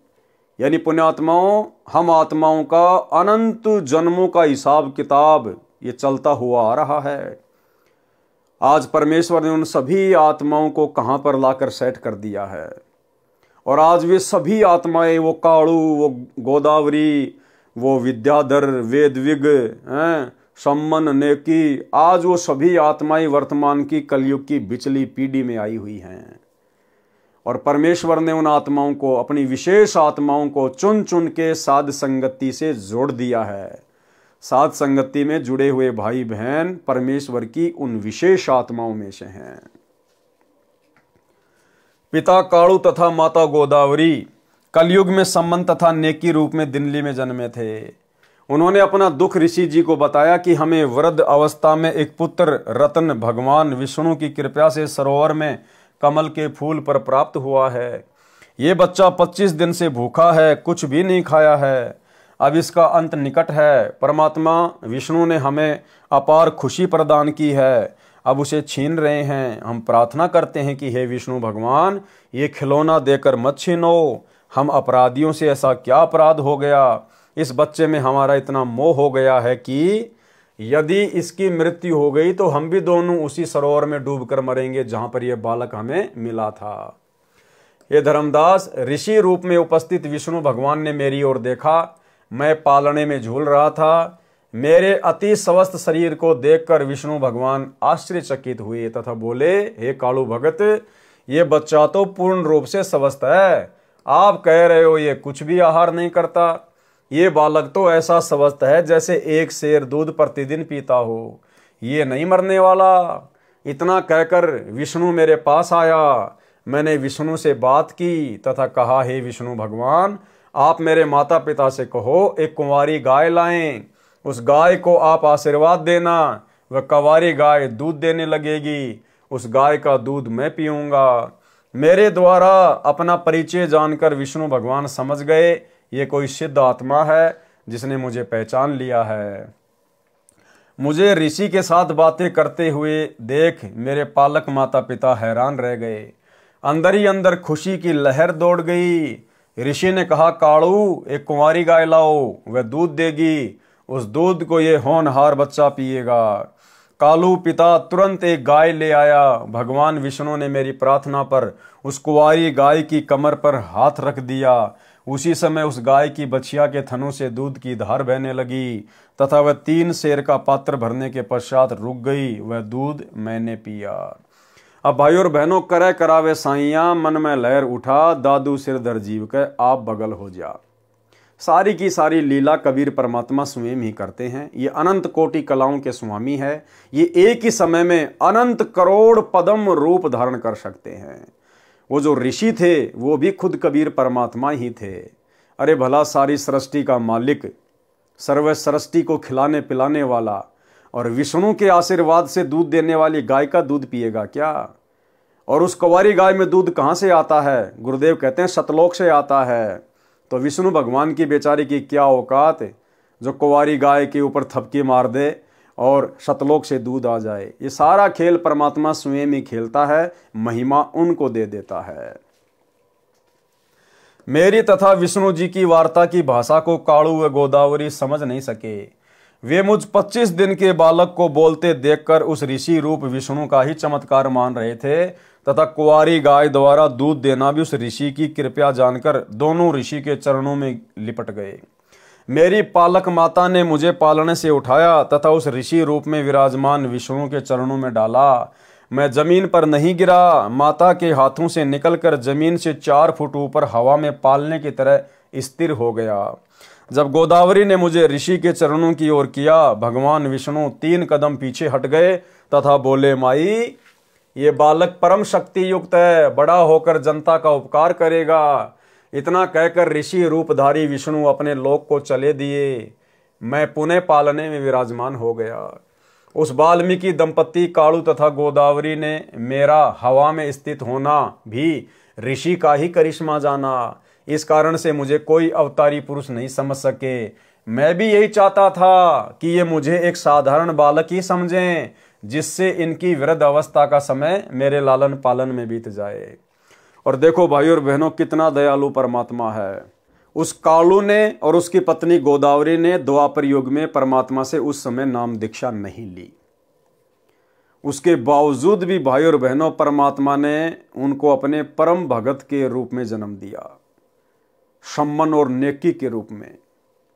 उसी सम्मन को फिर आगे इब्राहिम सुल्तान का जन्म दिया। तो भाइयों और बहनों, जरूरी नहीं है कि यह परमात्मा जब कोई इससे उपदेश लेगा तो ही उनको सर्व लाभ देगा, उन आत्माओं का उद्धार करेगा। ये सब कुछ परमात्मा ने पहले से ही निर्धारित किया हुआ है।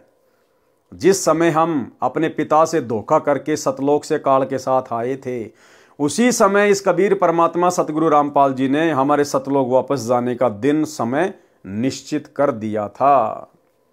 उस बीच के समय में तो केवल हमने सजा भोगनी है, सजा कि अपने बाप के साथ में गद्दारी करने की, अपने भगवान के अंदर दोष देखने की कितनी बड़ी सजा मिलती है।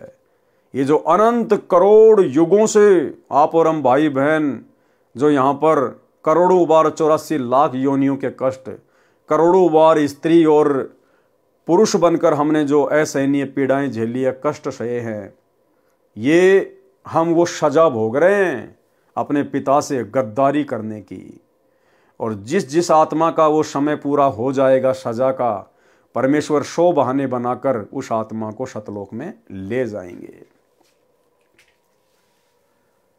मैं शिशु काल में ही तत्व ज्ञान की वाणी उच्चारण करने लगा। उस नगरी में अकाल गिर गया। मेरे माता पिता मुझे लेकर बनारस काशी आए तथा वहां रहने लगे।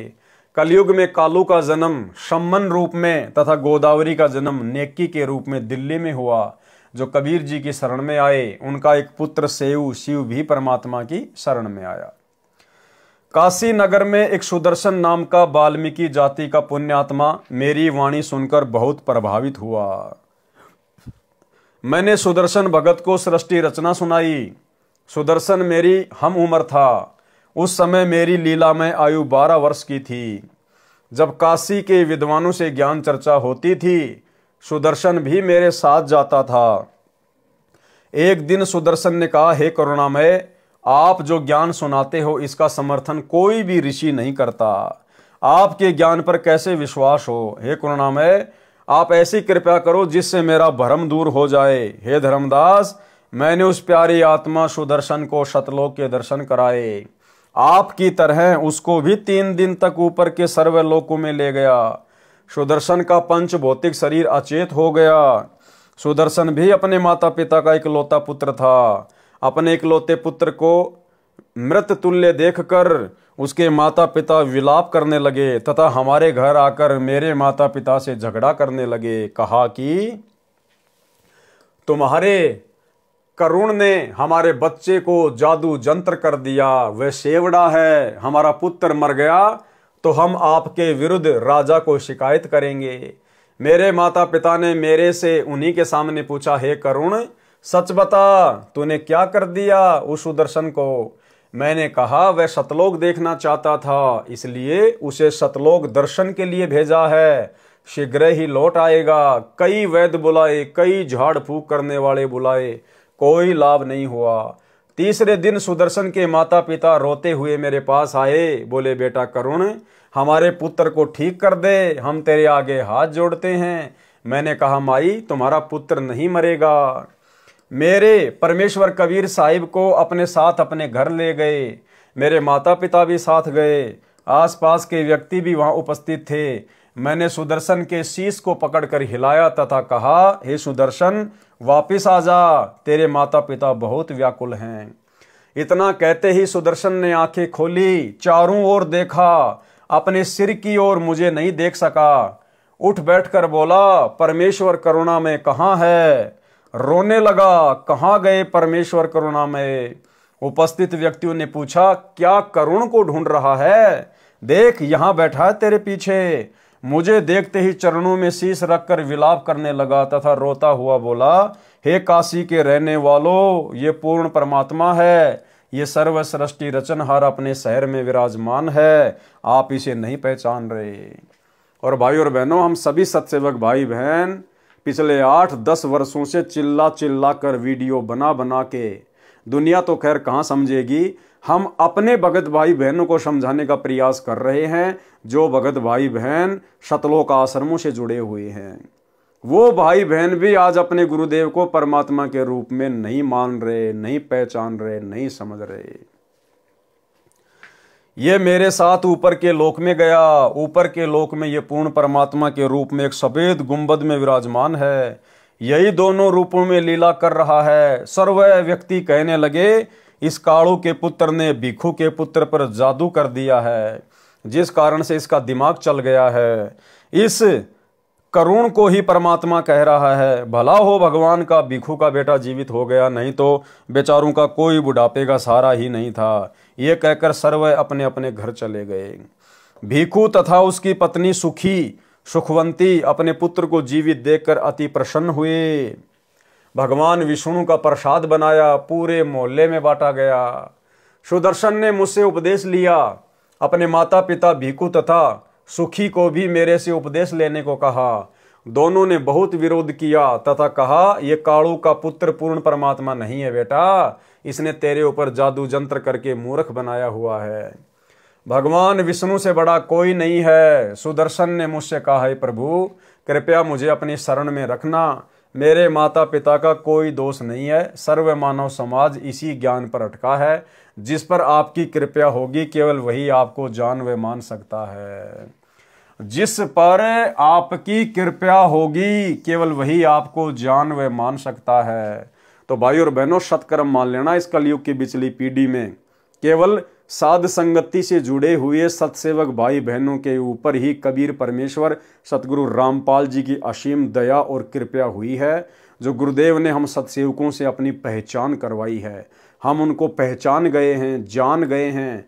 अन्यथा शतलोक आश्रमों से जुड़े हुए भाई बहन केवल उन्हें अपना गुरु मानते हैं, केवल एक मानुष मानते हैं, माँ के गर्भ से जन्म लेकर आया हुआ व्यक्ति। जिस पर आपकी कृपा होगी केवल वही आपको जान व मान सकता है। इस काल ब्रह्म ने तो पूरे विश्व ब्रह्मा विष्णु शिव सहित को भ्रमित किया हुआ है। हे धर्मदास, सुदर्शन भगत ने काल के जाल को समझकर सच्चे मन से मेरी भक्ति की तथा मेरा साक्षी बना कि पूर्ण परमात्मा कोई अन्य है जो ब्रह्मा विष्णु तथा शिव से भिन्न तथा अधिक शक्तिशाली है। हे धर्मदास, पांडवों की अश्वमेघ यज्ञ को जिस सुदर्शन द्वारा संपूर्ण की गई कथा आप सुनते हो, ये वही सुदर्शन वाल्मीकि मेरा शिष्य था। द्वापर युग में मैं 404 वर्ष तक करुणामय शरीर में लीला करता रहा तथा सह शरीर सतलोक चला गया। फिर धर्मदास जी ने प्रसन्न किया। धर्मदास ने प्रश्न किया, हे प्रभु आपकी कृपया द्वापर युग में और किन किन पुण्यात्माओं पर हुई? उत्तर दिया गुरुदेव भगवान ने। कबीर परमेश्वर कबीर देव ने कहा, द्वापर युग में एक चंद्र विजय नामक राजा की रानी इंद्रमती को पार किया तथा राजा चंद्र विजय पर भी कृपा की। परमेश्वर कबीर जी द्वारा बताई रानी इंद्रमती को पार करने वाली कथा लेखक संत रामपाल दास जी महाराज के शब्दों में। द्वापर युग में इंद्रमती को शरण में लेना। द्वापर युग में चंद्र विजय नाम का एक राजा था। उसकी पत्नी इंद्रमती बहुत ही धार्मिक प्रवृत्ति की औरत थी। संत महात्माओं का बहुत आदर किया करती थी। उसने एक गुरुदेव भी बना रखा था।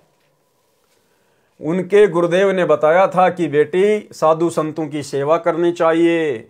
संतों को भोजन खिलाने से बहुत लाभ होता है।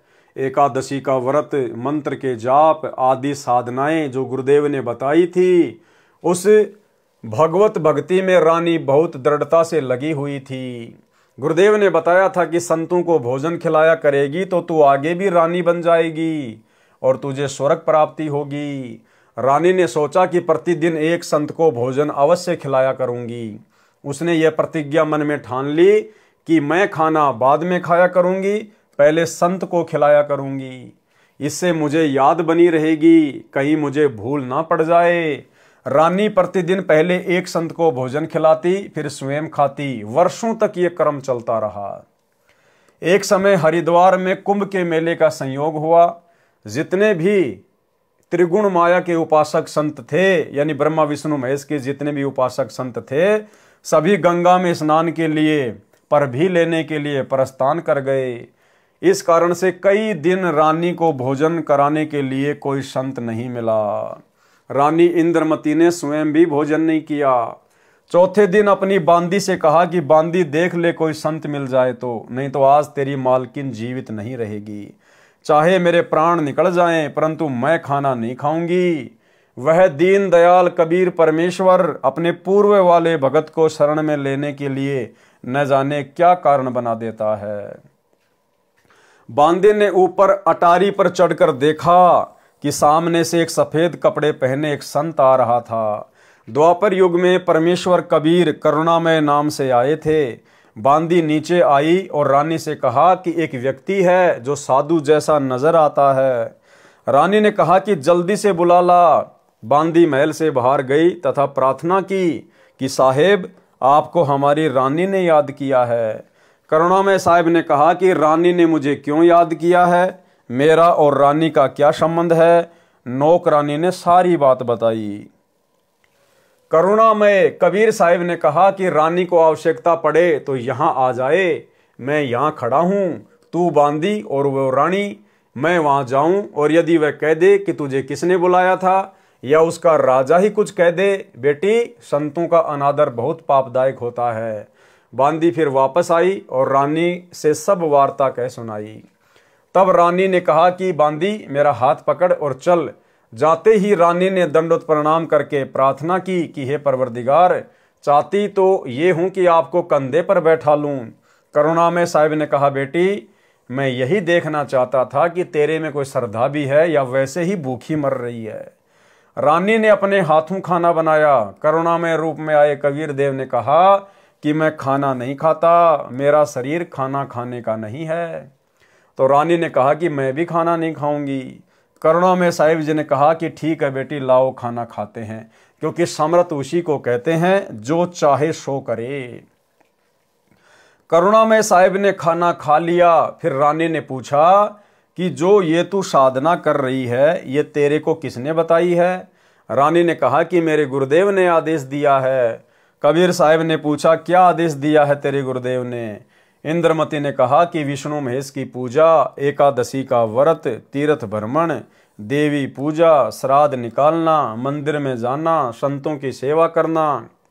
करुणाओं में कबीर साहिब ने कहा कि जो साधना तेरे गुरुदेव ने दी है, तेरे को जन्म और मृत्यु तथा स्वर्ग, नरक व 84 लाख योनियों के कष्ट से मुक्ति प्रदान नहीं कर सकती। रानी ने कहा कि महाराज जी, जितने भी संत हैं अपनी अपनी प्रभुता आप ही बनाने आते हैं, मेरे गुरुदेव के बारे में कुछ नहीं कहोगे, मैं चाहे मुक्त हूं या ना हूं। करुणा में कबीर साहिब ने सोचा कि इस भोले जीव को कैसे समझाएं। इन्होंने तो पूंछ पकड़ ली, उसको छोड़ ही नहीं सकते, मर सकते हैं। करुणा में साहिब ने कहा कि बेटी, वैसे तो तेरी इच्छा है, मैं निंदा नहीं कर रहा। क्या मैंने आपके गुरुदेव को गाली दी है या कोई बुरा कहा है? मैं तो भक्ति मार्ग बता रहा हूं कि ये भक्ति शास्त्र विरुद्ध है, तुझे पार नहीं होने देगी और नहीं तेरा कोई आने वाला कर्म दंड कटेगा। और सुन ले, आज से तीसरे दिन तेरी मृत्यु हो जाएगी। न तेरा गुरु बचा सकेगा और न तेरी ये नकली साधना बचा सकेगी। जब मरने की बारी आती है फिर जीव को डर लगता है, वैसे तो नहीं मानता। रानी ने सोचा कि संत झूठ नहीं बोलते, कहीं ऐसा ना हो कि मैं तीसरे दिन ही मर जाऊं। इस डर से करुणामय साहिब से पूछा कि साहिब, क्या मेरी जान बच सकती है? कबीर साहिब करुणामय ने कहा कि बच सकती है, अगर तू मेरे से उपदेश लेगी, मेरी शिष्या बनेगी, पिछली पूजाएं त्यागेगी, तब तेरी जान बचेगी। इंद्रमती ने कहा, मैंने सुना है कि गुरुदेव नहीं बदलना चाहिए, पाप लगता है। कबीर साहिब करुणामय ने कहा कि नहीं पुत्री, ये भी तेरा भ्रम है। एक डॉक्टर से औषधि न लगे तो क्या दूसरे से नहीं लेते?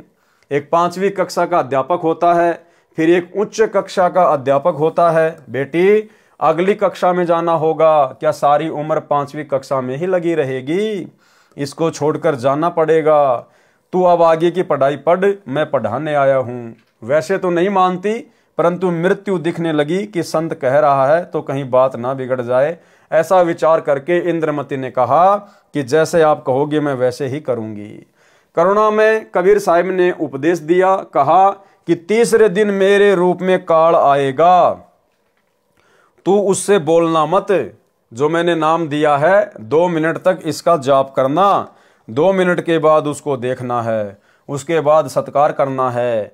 वैसे तो गुरुदेव आए तो अति शीघ्र चरणों में गिर जाना चाहिए, ये मेरा केवल इस बार आदेश है। रानी ने कहा, ठीक है जी। रानी को तो चिंता बनी हुई थी, श्रद्धा से जाप कर रही थी। कबीर साहिब करुणामय साहिब का रूप बनाकर गुरुदेव रूप में काल आया। अब भाई और बहनों, इस विषय में दास पहले बहुत सारे वीडियो बना चुका है कि कबीर परमेश्वर जी के रूप में काल कभी भी धरती पे नहीं आ सकता। कभी भी वो हमारे पूज्य गुरुदेव सतगुरु रामपाल जी का रूप नहीं बना सकता, क्योंकि वर्तमान में जो रूप धरती पर आप जी देख रहे हैं सतगुरु रामपाल जी का, ये इनका वास्तविक रूप है, शतलोकी रूप है, और काल इनका पुत्र है। काल कभी भी अपने बाप का रूप नहीं बना सकता। लेकिन आज से पहले परमात्मा जिन जिन रूपों में प्रकट हुए हैं, कभी अपने पुत्र जोगजीत के रूप में, कभी सहजदास के रूप में, कभी ज्ञानी के रूप में, इसलिए काल वो रूप बना सकता है, वो अपने भाई का रूप बना सकता है। क्योंकि काल ने जोगजीत का रूप धारण करने का वरदान ले रखा है। जब प्रथम बार कबीर परमात्मा काल की तपतशिला पर आए, काल के साथ में भेंट हुई, तो कबीर परमात्मा अपने पुत्र जोगजीत के रूप में आए थे। तो बहुत सारी वार्ता हुई, गुरुदेव ने हमें अनेकों बार बताई है। उनमें से एक वचन काल ने यह भी मांगा था कि हे परमात्मा, हे भाई, आप मुझे आज्ञा दो कि मैं आपका रूप बना सकूं। तो परमेश्वर ने कहा कि तथास्तु, आप मेरा रूप बना सकते हो। तो जो रूप परमात्मा काल के सामने बना के आते हैं अपने पुत्रों का, वो रूप काल बना सकता है, उसने वरदान मांग रखा है, लेकिन अपने बाप का रूप नहीं बना सकता। सुनिए छोटा सा सत्संग। अक्के वचन भर लो, वचन भर लिया, अकबर लियो भाई। न्यो बोला जी कि चारों युगों में, 3 युगा में जीव थोड़े ले जाना, सतयुग, त्रेता और द्वापर, और चौथा युग जब आवे कलयुग, कितने ले जाइयो। बोला वह बड़ी अड़ाई तन तया। अच्छा भाई कोई बात नहीं। दूसरा यह है कि मैं आपका रूप बना सकूं, मैंने ये आज्ञा दे दो। अग बना लिए, तेरे रूप तक की आंट लगेगी। मेरे अंश के पास जिस पास नाम होगा, तेरा रूप रह ही नहीं सकता उसके आगे। तो फिर और एक और कहा कि आप जब जाओ ना मृत मंडल में, तो एक जगन्नाथ के मंदिर को बनवाइयो, क्योंकि वो काल समुद्र नहीं बनन देगा। मेरा अंश कृष्ण रूप में जाएगा, कृष्ण बौद्ध रूप में, और अपना मंदिर बनवाओगा, पर समुद्र नहीं बनन देगा। बनवा दूंगा भाई। फिर कहते हैं कि त्रेता युग में समुद्र पर पुल बंधवाइयो। अकाछे पंगे पाए रहते थे। तो भाई और बहनों, वीडियो आपने सुना। जिस समय द्वापर युग में परमात्मा ने रानी इंद्रमती को अपनी शरण में लिया था, जिस रूप में वो गए थे, उस समय भाई और बहनों परमात्मा का रूप काल ने नहीं बनाया था। केवल इंद्रमती को डरा धमकाकर अपनी शरण में लेने के लिए सारा खेल परमात्मा ने खेला था। आवाज लगाई इंद्रमती, इंद्रमती। उसको तो पहले ही डर था, सुमरण करती रही, काल की तरफ नहीं देखा। 2 मिनट के बाद जब देखा तो काल का स्वरूप बदल गया। काल का ज्यों का त्यों चेहरा दिखाई देने लगा। करुणा में साहिब का स्वरूप नहीं रहा। जब काल ने देखा कि तेरा तो स्वरूप ही बदल गया, वह जान गया कि इसके पास कोई शक्ति युक्त मंत्र है। ये कहकर चला गया कि तुझे फिर देखूंगा। अब तो बच गई। रानी बहुत खुश हुई, फूली नहीं समाई। कभी अपनी बांदियों को कहने लगी कि मेरी मृत्यु होनी थी, मेरे गुरुदेव ने मुझे बचा लिया। राजा के पास गई तथा कहा कि आज मेरी मृत्यु होनी थी, मेरे गुरुदेव ने रक्षा कर दी, मुझे लेने के लिए काल आया था। राजा ने कहा कि तू ऐसे ही ड्रामे करती रहती है, काल आता तो क्या तुझे छोड़ जाता? ये संत वैसे बहका देते हैं, अब इस बात को वह कैसे माने। खुशी खुशी में रानी लेट गई। कुछ देर के बाद सर्प बनकर काल फिर आया और रानी को डस लिया। जो ही सर्प ने डसा, रानी को पता चल गया। रानी जोर से चिल्लाई, मुझे सांप ने डस लिया। नौकर भागे। देखते देखते एक मोरी पानी निकालने का छोटा छिद्र में से वह सर्प घर से बाहर निकल गया।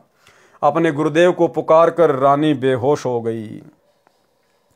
करुणा में कबीर साहिब वहां प्रकट हो गए। लोगों को दिखाने के लिए मंत्र बोला। वे तो बिना मंत्र भी जीवित कर सकते हैं, किसी जंत्र मंत्र की आवश्यकता नहीं है। इंद्रमती को जीवित कर दिया। रानी ने बड़ा शुक्र मनाया कि हे बंदी छोड़, यदि आज आपकी शरण में नहीं होती तो मेरी मृत्यु हो जाती। भाई और बहनों, इस घटना को जन्म देकर ऐसी लीला करके परमात्मा ने इंद्रमती को भक्ति मार्ग पर दृढ़ कर दिया। साहिब ने कहा कि इंद्रमती, इस काल को मैं तेरे घर में घुसने भी नहीं देता और यह है तेरे ऊपर हमला भी नहीं करता, परंतु तुझे विश्वास नहीं होता।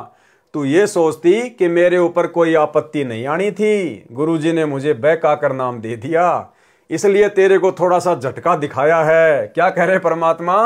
इसलिए तेरे को थोड़ा सा झटका दिखाया है। यानी परमेश्वर ने जानबूझकर काल का रूप बनाकर, सर्प का रूप बनाकर वो लीला की थी। नहीं तो बेटी तेरे को विश्वास नहीं होता। धर्मदास यहां घना अंधेरा, बिन परचे यानी शक्ति प्रदर्शन, जीव यम का चेहरा। तो परमेश्वर ने जानबूझकर शक्ति का प्रदर्शन किया था। अन्यथा अगर जोगजीत का भी रूप ये काल बनाएगा तो भाई और बहनों ये त्रिकुटी पे बनाएगा। त्रिकुटी से पहले ये कुछ नहीं करता, जीव को नहीं छेड़ता, ये त्रिकुटी पर रूप बनाएगा, वहां पे ठगेगा ये। कबीर साहिब करुणामय ने कहा कि अब जब मैं चाहूंगा तब तेरी मृत्यु होगी। गरीबदास जी कहते हैं कि गरीब काल डरे करतार से, जय जय जय जगदीश, जोरा जोरी झाड़ती पगरज डारे शीस। ये काल कबीर परमेश्वर से डरता है और ये मौत कबीर साहिब के जूते झाड़ती है, अर्थात नौकर तुल्य है। फिर उस धूल को अपने सिर पर लगाती है कि आप जिसको मारने का आदेश दोगे उसके पास जाऊंगी, नहीं मैं नहीं जाऊंगी। अब बताओ ये मौत कितनी डरती है और ये काल कितना डरता है परमात्मा से, फिर भला ये परमात्मा का रूप कैसे बना लेगा। इसलिए वर्तमान में सतगुरु रामपाल जी अपने वास्तविक सतलोकी रूप में हैं और इनका रूप भाई ये काल ना तो यहां बना सकता ना त्रिकुटी पे बना सकता। गरीब काल जो पीसना जोरा है पणिहार, ये दो असल मजूर हैं मेरे साहिब के दरबार।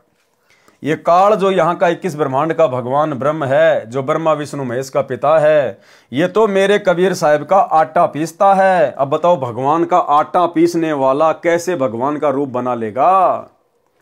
अर्थात पक्का नौकर है और जोरा यानी मौत मेरे कबीर साहिब का पानी भरती है, अर्थात एक विशेष नौकरानी है। ये दो असल मजूर मेरे साहिब के दरबार में हैं। कुछ दिनों के बाद करुणामय कबीर साहिब फिर आए, रानी इंद्रमती को शतनाम प्रदान किया।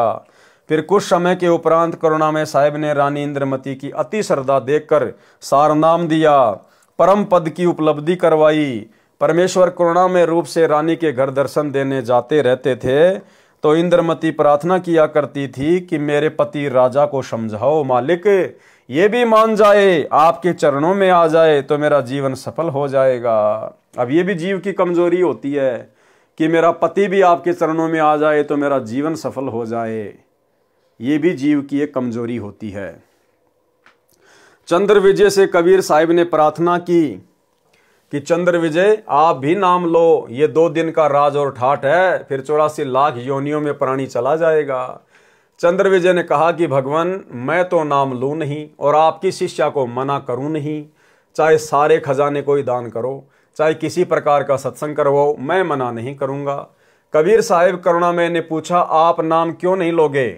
चंद्र विजय राजा ने कहा कि मैंने तो बड़े बड़े राजाओं की पार्टियों में जाना पड़ता है। करुणामय कबीर साहिब ने कहा कि पार्टियों में जाने में नाम में क्या बाधा है, सभा में जाओ, वहां काजू खाओ, दूध पियो, शरबत जूस पी लो, शराब मत प्रयोग करो, शराब पीना महापाप है। परंतु राजा नहीं माना। रानी की प्रार्थना पर करुणामय कबीर साहिब ने राजा को फिर समझाया कि नाम के बिना ये जीवन ऐसे ही व्यर्थ हो जाएगा, आप नाम ले लो। अब देखो भाई और बहनों, यहां पर एक पॉइंट है जो हम सब ने समझना है। करुणामय कबीर साहिब ने कहा कि पार्टियों में जाने में नाम को क्या बाधा करेगा, यानी आप पार्टियों में जाते हो, जाओ, उससे नाम पे क्या दिक्कत आएगी। सभा में जाओ, वहां काजू खाओ, दूध पियो, शरबत जूस पियो, शराब मत पियो। तो कहीं कोई भाई ये सोच ले कि भाई हम भी पार्टियों में जा सकते हैं, हमने केवल वहां पर भंडारा तो नहीं खाना, जूस वास पी लेंगे, सादा भोजन कर लेंगे, बकवाद नहीं करेंगे। लेकिन भाई और बहनों, वर्तमान समय में ये बकवाद भी नहीं चलेगी।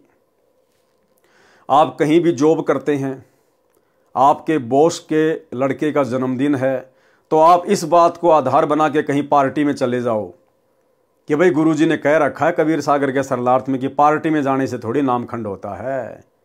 भाई और बहनों, वर्तमान में खंड होगा, वर्तमान में मर्यादा टूटेगी। वर्तमान में हमने ऐसी किसी पार्टी में नहीं जाना है ये सोचकर कि वहां पर सादा खाना खा लूंगा और कोई बकवाद नहीं करूंगा। ये वर्तमान में बिल्कुल भी नहीं चलेगा। वर्तमान में यदि आप किसी जन्मदिन की पार्टी में जाओगे या अन्य किसी फंक्शन में जाओगे तो उस भीड़ में भीड़ करने के कारण आपका समर्थन हो गया, आपका सहयोग हो गया। उस पार्टी में जाने मात्र से आपका सहयोग माना जाएगा और तुरंत आपकी मर्यादा खंडित होगी। अगर ज्ञान समझ में आ गया, भगवान समझ में आ गया, तो ऐसी बकवादों की तरफ तो हमने मुंह करके भी नहीं सोना, मुंह करके भी। हाँ, यदि आपके घर में यदि कोई जन्मदिन पार्टी मना रहा है, परमात्मा के ज्ञान को नहीं मानता है, तो घर छोड़ के तो हम जाएंगे नहीं। हमने उस दिन उनकी किसी भी फालतू की पूजा पाठ में, बकवादों में सहयोग नहीं करना। बाकी घर आए को खाना खिला सकते हैं, हम सेवा हम कर सकते हैं, लेकिन फालतू की पूजा पाठ या बकवाद में हमने कोई सहयोग नहीं करना है। रानी की प्रार्थना पर करुणा में कबीर साहब ने राजा को फिर समझाया कि नाम के बिना यह जीवन ऐसे ही व्यर्थ हो जाएगा, आप नाम ले लो। राजा ने फिर कहा कि गुरुजी, मुझे नाम के लिए मत कहना, आपकी शिष्या को मैं मना नहीं करूंगा, चाहे कितना ही दान करे, कितना ही सत्संग करवाए। साहिब ने कहा कि बेटी, इस 2 दिन के झूठे सुख को देखकर इसकी बुद्धि भ्रष्ट हो चुकी है।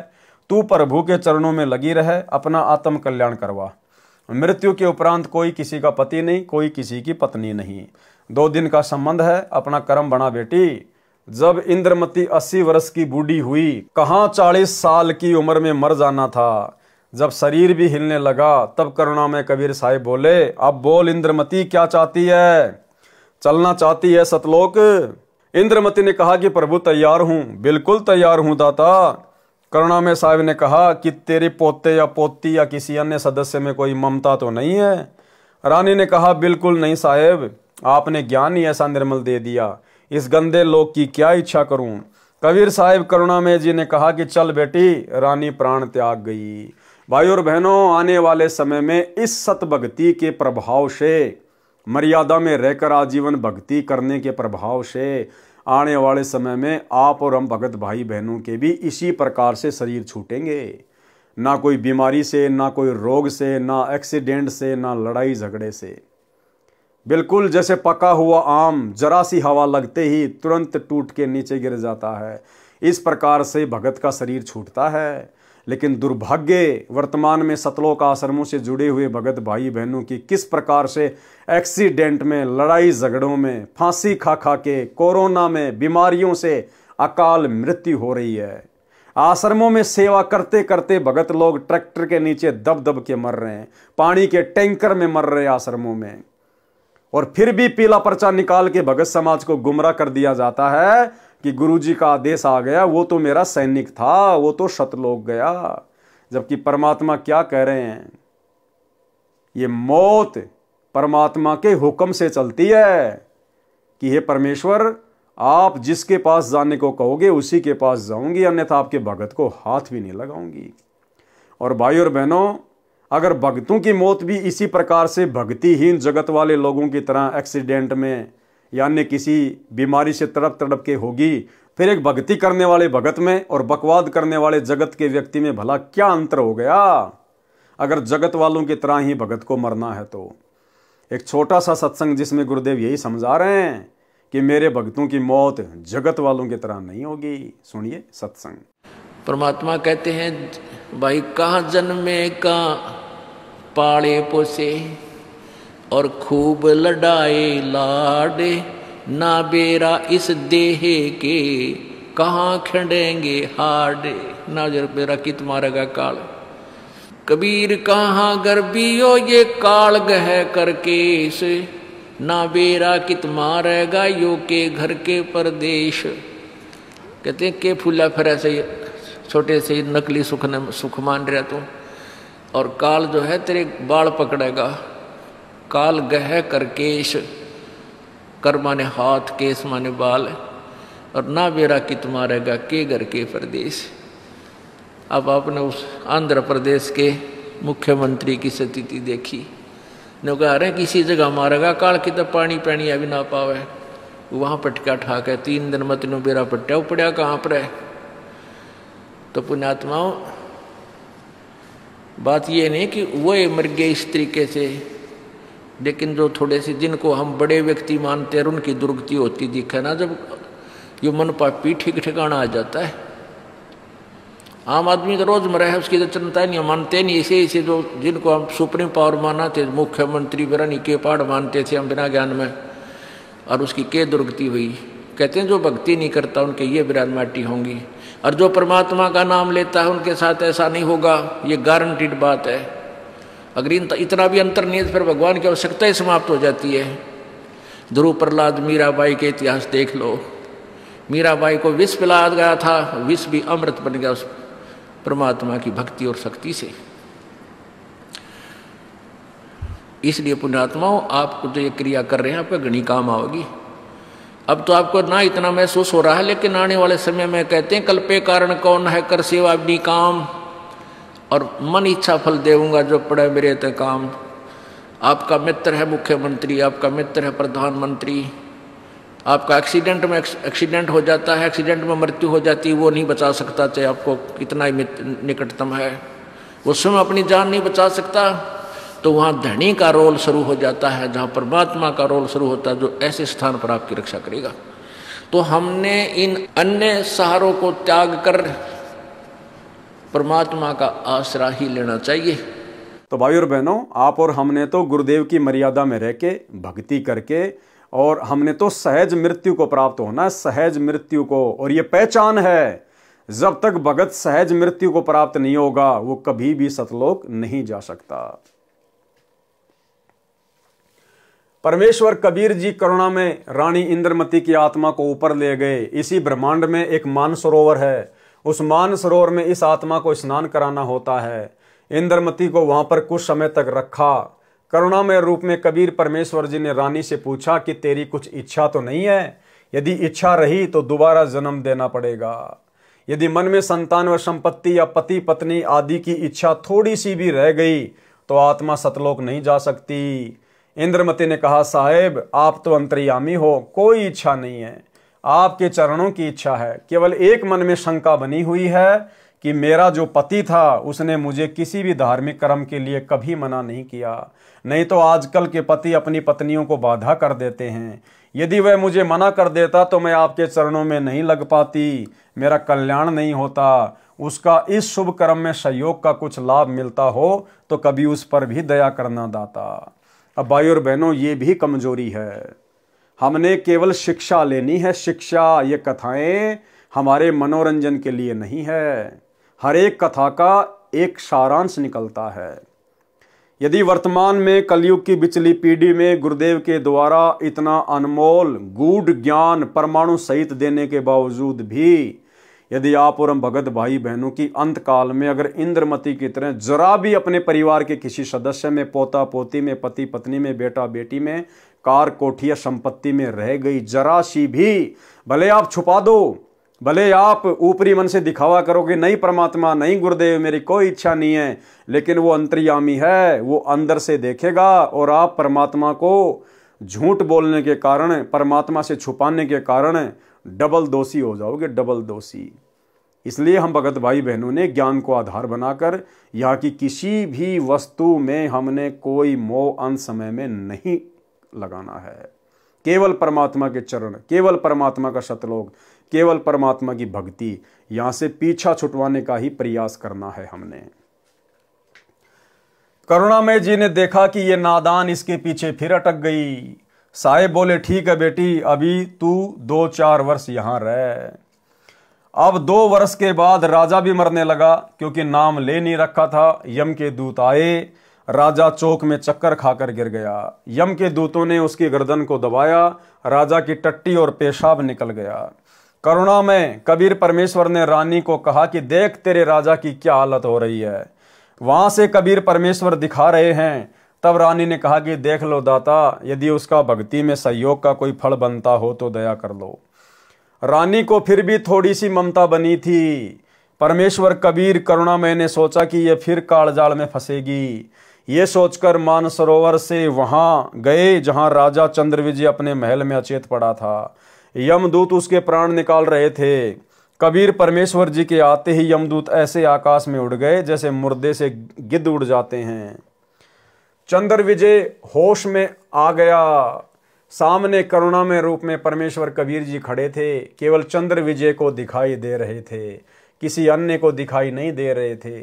चंद्रविजय चरणों में गिरकर याचना करने लगा, मुझे क्षमा कर दो दाता, मेरी जान बचाओ, क्योंकि उसने देखा कि तेरी जान जाने वाली है। जब इस जीव की आंख खुलती है कि अब तो बात बिगड़ गई। राजा चंद्रविजय गिड़गिड़ाता हुआ बोला, मुझे क्षमा कर दो दाता, मेरी जान बचा लो मालिक। कबीर परमेश्वर ने कहा, राजा आज भी वही बात है, उस दिन भी वही बात थी। नाम लेना होगा।